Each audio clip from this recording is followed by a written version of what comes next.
전셋값이 언제 오를까요? 라는 건 올해는 안 될 것 같고 내년 봄, 여름, 가을부터 좀 움직일 가능성이 좀 있어요. 그때 만약에 금리가 안 내려와 있으면 그래도 못 올라가고 금리가 좀 내려왔다 그러면 좀 올라가겠죠? 난 너무 모르겠고 그래서 도대체 언제쯤에는 좀 바닥이 될까 좀 예상 같은 거. 아, 시간이요? 얼마가 내려오는 지점이 언제쯤에 아. 종점이에요.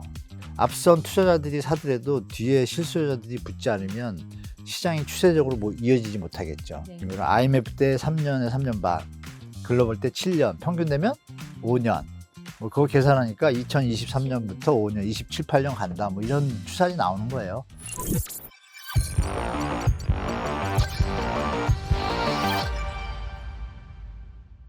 그러면 충분히 빠진다라고 얘기를 하셨는데 네. 충분히 빠진 수준이 뭐 네. 각자 전문가마다 다 말하는 틀리죠. 지역별로 좀 틀린데요. 입주 물량이 많은 지역, 네. 입주 물량이 적은 지역 이렇게 두 개 두시고, 그리고 또 지역 중에 2배가 오른 곳, 3배가 오른 곳이 있어요. GTX 호재, 뭐 여러 가지 뭐 기업 입주 호재 이런 지역들은 3배 정도 올랐어요. 그러면 이 지역들은 이 교차해서 해석하시면 돼요. 그럼 입주 물량이 많거나 적거나 상관없이 알맞게 들어온 데도 있을 거 아니에요. 그럼 알맞게 들어오는데 6가지 시나리오가 되잖아요. 교차해 보면 네. 돼요. 그러면 3배가 된 곳들이 만약에 입주 물량이 많다. 그러면 제자리가 할 가능성이 높죠. 그렇죠. 그럼 제자리라는 건 뭐예요? 계산하면 60에서 최대 70도 가능한 거죠? 하락폭이. 입주 물량이 계속 쏟아져 나오면. 그죠? 네. 원래 분야가 돌아가겠죠. 그렇죠. 물건이 남아도니까. 그 라인이 하나 있고, 입주 물량이 근데 좀 적어. 3배가 올랐는데. 그럼 여기는 한 50%에서 조금 정리될 가능성이 높다고 보여지겠죠. 50 잘 가면 60%. 근데 마지막은 그냥 정상적인데, 그러면 이거는 이제 50에서 60을 상하 왔다 갔다 하잖아요. 그럼 결론은 기준을 50을 두면 되겠죠. 50%는 갈 가능성이 다 있는 거예요, 그죠? 근데 입주 물량이 많은 데는 더 내려갈 가능성이 있고 적은 데는 덜 내려가겠구나. 그럼 이 기준에서 바닥의 개념에서 그러면 여러분들이 보실 게 추가로 주택 구입 부담 지수라는 게 있어요. 네. 이거하고 PIR 지수를 여러분들이 한국은행 통계를 들어가면 그 지역 총 시가 뭐 이런 거 있어요. 조금만 공부하시면 대충 계산해 볼 수가 있어요. 이분들 지금 70%가 집이 있고 30%가 집이 없는 지역은 어떻게 했어요? 살 사람이 있어요? 상식적으로 없을 것 같죠. 근데 이런 데를 뭐 바닥을 얘기하기에는 의미가 별로 없는 거예요, 사실은. 또 예를 들면 강남 같은데, 강남은 50%가 내려왔다가도 입주 물량과 상관없이, 이번에 올해는 강남이 있고 입주 물량이 많아요. 맞아요. 그래서 많이 떨어질 거예요. 근데 이제 다 찼다. 세월이 흘러가지고 더 내려왔어. 근데 얘가 만약에 50%까지 내려갔어요. 그러면 앞으로 여기서 이제 중요한 거, 수요자들이 찾고 싶은 선호 지역이 조금 더 빨리 오르겠죠. 그렇다면 이 강남 사고 같은 경우는 50% 내려왔다가도 수요가 좀 붙어주겠죠. 강남도 계산하니까 2.5에서 3배 정도 올랐어요. 근데 2.5배 오른 지역들은 50%만 내리면 1.25가 나와요. 그럼 이건 물가 상승이랑 비슷해요. 그러니까 그 정도면 충분히 바닥이라고 판단된다가 아까 말씀드린 거래량, 미분양 뭐 이런 것들이 움직인다. 그러면 이제 그게 바닥이죠. 네, 뭐 연결되잖아요, 그렇죠? 그렇게 판단하시면 되겠습니다. 그러니까 결국에는 회복 탄력성이 어쨌든 좋은 강남 인기 지역부터 다시 오르긴 하겠지만 그게 거기가 오른다고 하더라도 뭐 기존의 거래량이라든지 미분양이라든지 이런 게 다 받쳐줘야 입주 물량 뭐 이런 입주 것들이 물량이랑. 다 맞아야 된다. 네. 전세가가 어떻게 하면 좀 반등이 될까? 전세가요? 네네. 당분간은 아까도 말씀드렸잖아요. 금리가 높기 때문에 당분간은 전세값이 내리기 힘들겠죠. 그럼 전세값의 연결이 어디로 가요? 미국 금리, 한국 기준금리하고 다 연결됐죠. 한국 기준금리나 미국 기준금리가 낮아지면 전세 대출금리도 낮아지잖아요. 낮아지면 예를 들면 5억에 대한 이자가 지금 5%면 한 달에 250 정도, 한 200 정도 내야 돼요. 그럼 아까 말씀드린 소득분포랑 계산해 보면 이걸 부담할 분들이 많지 않아요. 그러니까 나오는 거예요. 나오는 와중에 예를 들면 강서구, 양천구, 구로구 같은 데 있잖아요. 그런데 지금 계속 내려가거든요. 그 이유는 인천이 입주 물량이 한 48,000호가 돼요, 올해. 작년에도 이미 많이 나왔어요. 45,000원. 작년에도 물건이 남아 도는데, 근데 올해도 또 막 한 5만 개 가까이가 나와요. 근데 거기 적정 물량 한 1만, 2만 밖에 안 되거든요. 3만 개가 남아돌아.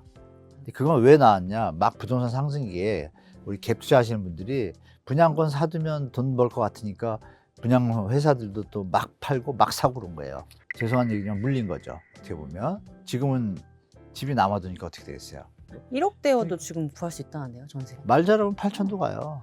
경기도는. 그러니까 여러분들이 시장 변화에 대해서 이거를 무시하시면 안 돼요. 그럼 인천이 물량이 많으니까 제가 이제 아빠로 가정할게요. 좀 젊을 때로 가정할게요. 서울에서 막 전세 대출 받아가지고 근데 계산해 보니까 3억을 받아도 3억이면 2%니까 600만 원인데 한 달에 50만 원만 내면 돼.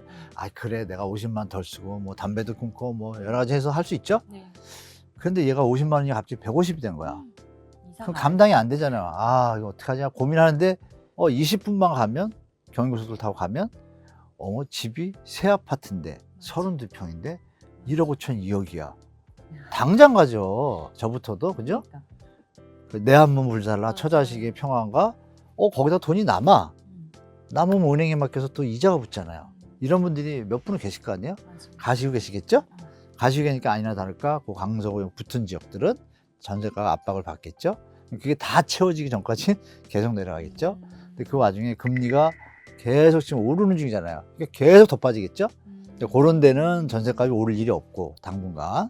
근데 강남 사고도 또 많이 들어와요. 그럼 여기 똑같겠죠. 그런 데는 이제 이런 일들이 다 똑같이 벌어지는 거예요. 그럼 전세값이 오를 때는 어때요? 집은 하나도 없는데 신혼부부들이나 이분들이 이 동네 꼭 살고 싶어. 근데 새로 지은 집이 없어. 그런 데는 전세값이 받쳐지거나 오르겠죠. 그런데 옆을 돌아보니까 집이 남아도네. 그럼 여기처럼 또 글로 가겠죠, 신혼부부가. 그러니까 전체적으로 올 한 해는 전세값이 약세다. 기본은 미국 금리가 일단 멈추지 않고 있다라는 전제하에서 전세값이 언제 오를까요? 라는 건 올해는 안 될 것 같고 내년 봄, 여름, 가을부터 좀 움직일 가능성이 좀 있어요. 한 텀이 끝나거든요. 정리가 되고 나면 그때 만약에 금리가 안 내려와 있으면 그래도 못 올라가고 금리가 좀 내려왔다 그러면 좀 올라가겠죠? 상식적으로 이해되시죠, 여러분? 그래서 사람들이 2024년 가을까지는 역전세 준비해야 된다, 뭐 이런 얘기를 그래서 하나 봐요. 준비가 아니라 그건 진행형이죠. 진행형. 돈을 가을까지는. 준비해야 된다. 돈을 준비해라. 임대인들 돈을 준비해야 된다. 역전세 지금 막 나오고 임대인들이 그래서 임대인들이. 정부에서 대책을 발표했잖아요. 그 돈들이 없어, 그 양반들이. 없다. 있는 분도 계신데 없는 분들이 태반이라 답이 없어가지고 은행권을 찾아가니까 14%야. 머리가 아프니까 정부에서 보니까 이런 일이 벌어지면 점점 내려가겠어. 그래서 특례보금자리론에서 그런 사람들을 위해서 2억까지 뭐 한도 없애면서 임차보증금 반환 대출 그런 대출이 나왔으니까 뭐 그렇게 시장에 조금은 도움은 될 것 같습니다. 네. 근데 저는 약간 요즘에 그 주변에서 하는 말이 내년에 이제 위기가 아파트, 뭐 생수 그리고 생숙 생활력 숙박시설. 생숙. 작년에 되게 굉장히 비싼 가격에 했거든요. 어떻게 될 거라고 보세요? 좀 전망. 좀 어렵겠죠. 어렵겠죠. 네. 과학은 항상 금물이죠. 이런 말 있어요. 아이작 뉴턴 많이 들으셨겠지만 인간의 광기는 계산이 안 된다라고. 아이작 뉴턴이 이 세계 전체 이론을 계산한 분인데 인간의 광기는 계산이 안 된다 그랬어요. 주식시장에서 돈을 못 버셨잖아요, 그분이. 네. 우리가 거기서 사례를 볼 수 있겠죠. 그렇게 똑똑한 분도 이 심리, 그러니까 부동산을 해서 돈을 벌었던 분들은 사실 일부분인데 그분들은 이제 심리를 잘 파악하는 것도 있습니다. 그래서 데이터를 보고 심리가 움직일 때 확 뭐 이렇게 움직이는 그런 사이클을 잘 아셔야 될 것 같아요. 제가 볼 때 9억에 투자를 했다는 거는 이런 얘기죠. 예측 가능한 비합리적 행동을 하는 게 유일한 동물이 인간입니다. 광기가 터졌을 때는 뭐 앞뒤 안 가리죠. 그분들이 그렇다는 게 아니라 그러니까 그런 것에 어떤 휘둘려서 좀 높게 비싸게 사신 분들은 좀 당분간 어려운 시장 상황을 좀 접하실 수밖에 없을 겁니다. 자산 관리 잘 하셔야 될 것 같아요. 걱정이 다들 좀 많으시더라고요. 여기서 추가드릴 말씀은 무리해서 버티시면 안 됩니다. 절대. 이게 길어질 수도 있고 짧을 수도 있잖아요.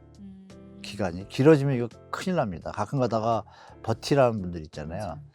버틸 수 있을 때 버티는 거죠. 이자 부담에다가 심하게 시나리오는 금리가 더 올라갈 때, 멈출 때, 더 내릴 때 세 가지 다 해가지고 맨 위에 거 버틸 수 있으면 가는 거예요. 금리가 1% 더 가도 내가 버티시다. 그럼 무조건 가는데 여기서 못 버틸 것 같아. 이건 진짜 심각하게 고민해야 되고. 요즘에 그래서 약간 고분양 오피스텔 이런 데는 계약금을 그냥 기본으로 까고 들어간다고 막 또 얘기하더라고요. 팔려고 그런 분들. 당연하죠. 너무 속상하시죠. 지원도 해줄 거요, 돈도 아마. 그게 왜냐면 이런 거죠. 만약에 충분히 원가가 5억짜리인데 5억에 싶으면 6억에 분양해도 되는데 분위기 타가지고 지금 8억에 던진 거예요. 그럼 우리가 모르는 갭이 있을 거 아니에요. 그 갭에서는 내려올 수 있지만 처음부터 푹 내리면 모양 안 나잖아요.